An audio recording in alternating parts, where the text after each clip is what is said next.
बाबा साहेब अमर रहे, बाबा साहेब अमर रहे। ललन बाबू आगे बड़ निक नाम, निक निक बात लोग के समझिए। जब बाबा साहब के नाम देवे के जयकारा लगावे के तो लोग पीछे हट जाए जाते हैं। लगाइएगा ना नारा ना, बाबा साहेब अमर रहे। आज कटरा प्रखंड के राम जानकी मंडल देवार के ये किशुननगर ग्राम में बाबा साहब के 134वीं जयंती के कार्यक्रम की अध्यक्षता कर रहे अध्यक्ष जी, संचालनकर्ता ललन जी, हमारे मंडल के अध्यक्ष आशीष कुमार राम जी, हमारे शिक्षक हमारे छोटे भाई सुजीत राम जी, शिवू कुमार जी, संजय दास जी, कृष्णदास जी, महावीर राम जी, उदय राम जी, डॉक्टर उदय राम जी ना, असरे माझी जी, संजीत राम जी, पंकज राम जी, रामकिशोर चौधरी जी पूर्व मुखिया जी, नंद किशोर यादव जी, हमारे मोतलता मंडल के अध्यक्ष जी, हमारे सफा नफीस जी, प्रमोद चौपाल जी, अशोक शाह जी पूर्व मुखिया पूर्व अध्यक्ष, भाई नवल ठाकुर जी, हुकुमदेव बाबू हम सबों के गार्जियन है। लेकिन आज हमको जब ये कर रहे थे कि नवल जी के साथ हम पढ़े हैं तो हमको ताज्जुब लग रहा था कि हमारे बड़े भैया हैं तो नवल जी हम उम्र देख के लगभग है, इनको हम तो हमेशा बड़े भाई मानते हैं। आदरणीय हुकुमदेव यादव जी भाई, तोरे छोट भाई ऐसे पवन भाई जो औराई से चल कर जदयू के वरिष्ठ नेता हैं, कौशल सिंह जी, राम स्वागत जी, और यहाँ मीडिया के साथी मोगनी जी, बबलू जी, सबको मैं जानता, वशिष्ठ जी, सभी हमारे सम्मानित साथीगण और हमारे मातृशक्ति नन्हे मुन्ने प्यारे बच्चे एवं बच्चियों, और खास करके उन बच्चियों को मैं धन्यवाद देना चाहूंगा, आभार प्रकट करना चाहूंगा कि आप में वो बुलंदी, वो ताकत जिसने आपने दिखाया है, आपने जो मंच पर प्रोग्राम दिया है, उनको भी कोटि कोटि धन्यवाद। और सबको बहुत बहुत अमर बाबा साहब भीमराव अम्बेडकर की जयंती पर बहुत ढेर सारी शुभकामनाएं देता हूं आपको। निश्चित तौर पे आज राजनीतिक मंच नहीं है, लेकिन मैं दो चार बातें कहना चाहूंगा। मैं भाषण नहीं लंबा दूंगा, न भाषण की बात करूंगा, मैं दो चार बात आपको समझाना चाहूंगा, मूल मंत्र समझाना चाहूंगा। भाषण दिए जाएंगे, नेता आएंगे जाएंगे, लेकिन जब तक आप अपने जमीन में पौधा का बीज नहीं लगाएंगे, पौधा नहीं लगाएंगे, तब तक फल का आशा करना हम सबों की बेवकूफी है। तो मूल मंत्र क्या है? हुकुमदेव बाबू कह रहे थे कि आधी पेट खाएंगे, बच्चों को पढ़ाएंगे, लेकिन मोदी जी ने कहा है कि आधी पेट और भूखे पेट कोई नहीं सोएगा, सबको भरपेट खाना है। और बिहार के अंदर नीतीश कुमार जी ने कहा है कि कोई भी बेटी बच्ची हमारी बिना ड्रेस के नहीं जाएगी, साइकिल से जाएगी, विद्यालय खुलेगा चाहे वो आंगनबाड़ी का हो। और नीतीश कुमार जी ने, एनडीए की सरकार ने हर एक पंचायत में हाई स्कूल का व्यवस्था किया है। तो मूल मंत्र यही है, हम अपने बच्चों को भोजन जरूर दें, अपने बच्चों को वस्त्र जरूर दें, अपने बच्चों को शिक्षा के लिए आप जाकर के स्कूल तक पहुंचावे। आज हमारे बच्चे, नवल ठाकुर जी के बच्चे, सवर्ण के बच्चे, पिछड़ा के बच्चे आगे क्यों पढ़ रहे हैं, क्यों बढ़ रहे हैं? इसमें कोई बेव्यवस्था नहीं है, क्योंकि वो लोग अपने बच्चे के पढ़ाई पर ये ध्यान देते हैं कि मेरा बच्चा स्कूल गया कि नहीं गया, हमारा बच्चा स्कूल पहुंचा कि नहीं पहुंचा। वो खिचड़ी के लिए झगड़ा नहीं करते, वो कहते हैं हमारे बच्चे को नंबर क्यों कम आया। हम आप जाते हैं तो खिचड़ी के लिए झगड़ा करते हैं, हमारा बच्चा नहीं है, हमारे बच्चे का हिस्सा दे दीजिए। नहीं, आपको समझना पड़ेगा, जिसके पास हम भाषण में दे दिए शिक्षा का दूध पीना है, शेरनी की तरह दहाड़ना है, लेकिन कब हम करेंगे? जब हम आम का पौधा लगाएंगे तब आम हम खाएंगे। तो अपने बच्चों, नौनिहाल जो बच्चे हमारे बैठे हैं, देश का भविष्य है। कोई नहीं जानता इनके माथे पर क्या लिखा हुआ है, कोई नहीं जानता कि किसकी माँ के कोख से जन्म लिए हैं, कोई नहीं जानता किस जाति से जन्म लिए हैं। इसलिए किसी के माथे पर जाति नहीं लिखा हुआ है।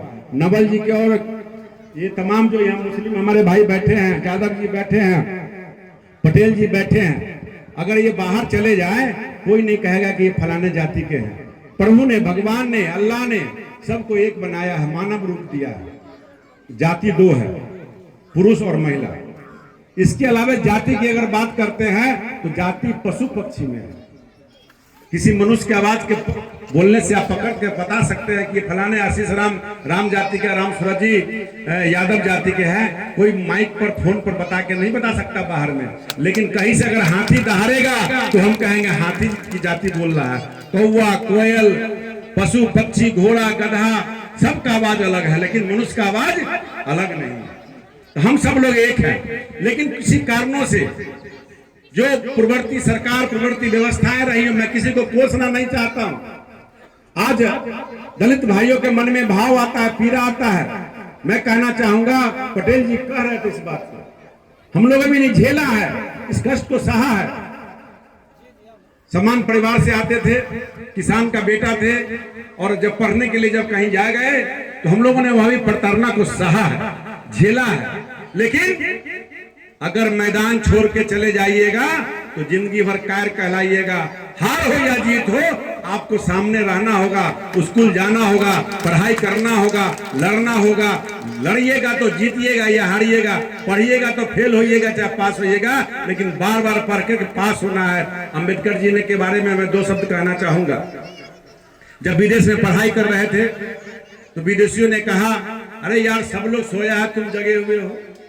जब वो कहाँ पढ़ते थे तो वो स्ट्रीट लाइट, पहले विदेश में ज्यादा हुआ कर, अपने यहाँ तो अब शुरू हुआ है ना, खम्मा, बिजली के खम्मा लाइट के नीचे जब पढ़ रहे थे, एक विदेशी ने कहा कि भाई सब लोग सो रहा है, तुम जग रहे हो। तो उन्होंने कहा कि तुम्हारे लोग जगे हुए हैं इसलिए सो रहे हैं, हमारे लोग सोए हुए हैं इसलिए मैं जग रहा हूं। अंबेडकर साहब ने लोगों को जगाने के लिए प्रयास किया, और आज उनका जयंती हम लोग मना रहे थे। 34 वर्ष, सोच सकते हैं कि अभी भी हमारा भारत जो जितना जगना चाहिए था नहीं जग पाया। इसका कारण है जो कांग्रेसियों ने गरीबों पर जो अत्याचार किया है, गरीबी का बात किया है, गरीबों को आगे बढ़ाने का काम नहीं किया। देश के अंदर गरीबनी का बेटा जब आया है मोदी जी और नीतीश कुमार जब आया है तो बिहार और देश के अंदर विकास का धारा बही है, शिक्षा का प्रवाह हुआ है, और भी प्रवाह की आवश्यकता है। हम सबको एकजुट होकर के पढ़ाई पर ध्यान देना है, अपने बच्चों को आगे बढ़ाना है। निश्चित तौर पे अंबेडकर साहब को सम्मान देने की बात जब देने की बारी आई तो इस कांग्रेसियों ने अंबेडकर साहब को जो जलील किया होगा, चाहे क्षेत्र में चुनाव लड़ने गए हो, संविधान लिखे हो, आज अंबेडकर साहब नहीं होते तो आज बिहार के अंदर कहीं मैं नाम बता रहा हूं, देश की तो बात छोड़ दीजिए, क्या वो जहां से रमई राम कभी विधायक होते, क्या बेबी कुमारी कभी विधायक होती, क्या जगजीवन बाबू विधायक एमपी सांसद होते, क्या उनकी बेटी मीरा कुमार होती, क्या रामविलास पासवान होते, क्या तमाम ऐसे लोगों को मैं बताना चाहूंगा कि यह देन अगर है तो बाबा साहब भीमराव अम्बेडकर का देन है, जिनके संविधान के लिखने के कारण उनको अधिकार मिला, क्षेत्र मिला, और वो बन के गए, आपकी आवाज को बुलंद करने का काम किया। लेकिन इन लोगों को और आगे बढ़ाना चाहिए था, लेकिन कतिपय कारणों से हमारा समाज, पिछड़ा समाज, दलित समाज, वंचित समाज शिक्षा के अभाव में, पैसे के अभाव में आगे नहीं बढ़ा। लेकिन अब हमारा परिवार, हमारा समाज आगे बढ़ रहा है। उसी तरीके से मैं कहना चाहूंगा, जब मोदी जी की सरकार बनी है, मात्र 11 साल सरकार बने हुए हुआ है, 11 साल के अंदर मोदी जी के सम्मान किसने दिया? मोदी जी ने सम्मान सबसे पहले अंबेडकर साहब को देने का काम किया। पंच तीर्थ धाम आप लोग जानते हैं कि नहीं जानते हैं? विदेश के अंदर जहां उनकी पढ़ाई हुई, सरकार ने जमीन खरीद के वहां उनका स्टेचू लगा के मंदिर बनाने का काम किया, और वहां पूजा अर्चना की बात हुई। दिल्ली के अंदर जब उनकी मृत्यु हुई तो वही कांग्रेसी राजेंद्र बाबू से लेकर के और तमाम पंडित नेहरू जी से लेकर के तमाम इंदिरा गांधी, राजीव गांधी, सभी का स्टैचू, सभी का 50-50 बीघा में, सबका 50 बीघा में स्मारक स्थल बना। लेकिन अंबेडकर साहब को जमीन देने वाला वो कांग्रेसी सरकार ने जमीन नहीं दिया, उनका स्टैचू नहीं लगा, स्मारक नहीं बना। लेकिन मोदी जी ने दिल्ली के अंदर सबसे कीमती जगह पर जगह खरीद करके, मंदिर बनवा करके, स्टैचू लगवा करके अंबेडकर साहब को सम्मान देने का काम अगर किया है तो एनडीए की सरकार ने किया है, मोदी जी ने किया है। मैं कहना चाहूंगा कि निश्चित तौर पे जो आप सब लोग अंबेडकर साहब को मानते हैं। अंबेडकर साहब पूरे भारत भर, बिहार के लिए नहीं, कोई अगर नेता हुआ तो कहीं बिहार का हुआ, कहीं यूपी का हुआ, कहीं का हुआ, लेकिन ओरिजिनल नेता, ओरिजिनल थिंक टैंक, चिंतक करने वाले, चिंता करने वाले कोई हुए तो उस समय जो हमारी आजादी कब हुई? 47 में। संविधान कब लिखाया? 49 में। 50 से लेकर के और 2000 तक कंटिन्यू अगर देखा जाए तो एक ही पक्ष के सरकार रहा जिसका नाम था कांग्रेस, और एक ही परिवार का, राहुल गांधी जी के परिवार का रहा। आज वो राहुल गांधी कहीं कहीं जनेऊ पहनते हैं, कहीं कहीं मंदिर में जाते हैं, तमाम तुष्टिकरण की राजनीति करके फूट डालो, राजनीति करो, लेकिन अंबेडकर साहब को पहचान आगे नहीं बढ़ने दिया। सिर्फ सरकारी भवनों में फोटो लगा करके, छुट्टी दे करके नहीं। लेकिन मैं अब कहना चाहूंगा यहाँ के तमाम अपने दलित परिवार के लोगों को, अभी मैं आगे जजुआर पश्चिमी में के बंदपुरा में भी कार्यक्रम हो रहा है और जगह भी कार्यक्रम हो रहा है। इस जयंती को अब अमृत महोत्सव के रूप में बदलिए। मैं आपके साथ हूं। मैं ऐलान करता हूं, सुजीत जी, आशीष जी, ललन जी, यहाँ सभी लोग बैठे हैं। आप पूरे विधानसभा के लिए मैं बात कर रहा हूं कि अंबेडकर साहब, मेरे मन में बात, भावनाएं काफी दिनों से चल रही थी। मैंने रामपुर में भी कहा लोगों को, लेकिन लोग आगे नहीं हो पाते। लेकिन मैं मंदपुरा के मनोज पासवान को भी धन्यवाद देना चाहूंगा।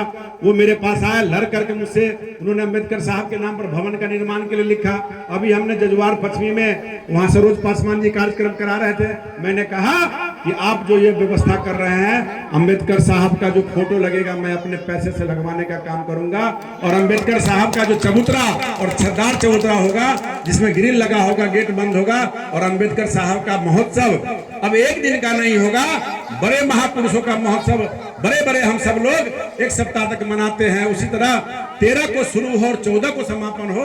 और हमने कहा इसी जगह किशोर नगर में, ललन जी कह रहे थे कि कभी कभी विधायक जी आते हैं, किशोर नगर में हम हमेशा आते हैं।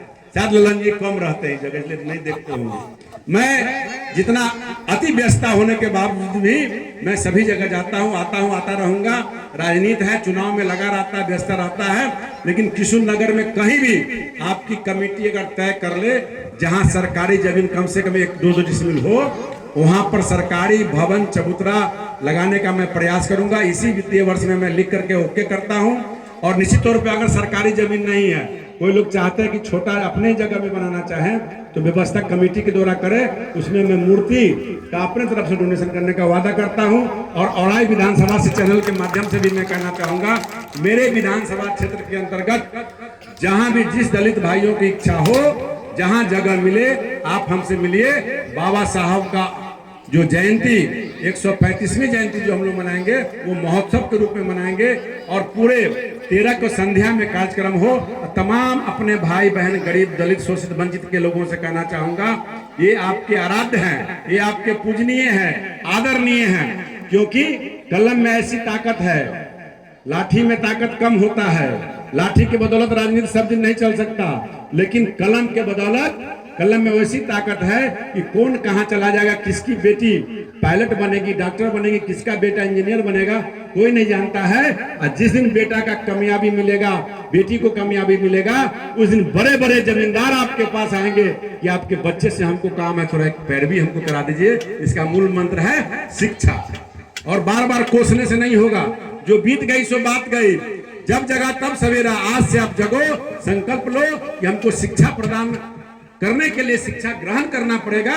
तो तमाम सुजीत राम जी अगर मास्टर नहीं होते तो आज इस बच्चियों को यहाँ पर ट्रेनिंग नहीं मिलता। मैं दावे के साथ कह रहा हूँ, सुजीत राम थे, उनके मन की भावना और उनकी बात को मैं, व्यथा को समझता हूँ। और सुजीत राम जी ने अपने विद्यालय से प्रमोट करके इस बच्चे को आज यहाँ मंच पे खड़े किए हैं। ये बहुत बड़ी बात है। और यही बच्ची कल जो शो होता है, कौन शो होता है आजकल टीवी में देखते हैं आप लोग, तमाम जगह भी जा सकती है। कला कोई बुरा नहीं है, कोई क्षेत्र बुरा नहीं है। हर क्षेत्र में नाम हो सकता है, चाहे खेल के क्षेत्र में हो, चाहे नृत्य के क्षेत्र में हो, गायन के क्षेत्र में हो, किसानी के क्षेत्र में हो, हर क्षेत्र में सेवा करने का मौका मिलता है। तो मैं आग्रह करना चाहूंगा कि बाबा साहब भीमराव अम्बेडकर की जयंती के अवसर पर तमाम जो बच्चे यहाँ गायन किए हैं, शपथ ग्रहण कराए हैं, प्रस्तुति दिए हैं, डायलॉग दिए हैं, वैसे बच्चों को मैं कुछ प्रोत्साहन करना चाहूंगा। क्योंकि मैं भी जब बच्चा था, जब विद्यालय में था, जब मैं 1980 में जमालाबाद विद्यालय में पढ़ता था, तो बड़े बड़े घराने के बच्चे उस विद्यालय में पढ़ते थे। उस समय लगता था कि सबसे गरीब घर के बेटा हम ही हैं। और क्यों कि किसी के पिताजी हम पाला पर चढ़ के आते थे, किसी के पिताजी बस पर आते थे, किसी के पिताजी एम्बेसडर। मेरे पिताजी राजदूत से जाते थे और जब जाते थे तो एक डिब्बा बिस्कुट लेके जाते थे, और सबके पिताजी जब जाते थे तो बड़ा बड़ा पकवान लेके जाते थे। लेकिन वो हमारे जो बड़े मित्र थे, हम छोटे गरीब घर के लोग थे, हम सब लोग मिलजुल करके एक जगह बैठ के खाते थे। और जब उनके कलम देखते थे, डायरी देखते थे, तो मेरे मन में भी लालसा होता था कि ऐसा कलम मेरे पास भी होता। उस समय एक कलम था, शायद साहू पेन करके चलता था, बहुत महंगा कलम, बहुत अच्छा कलम था।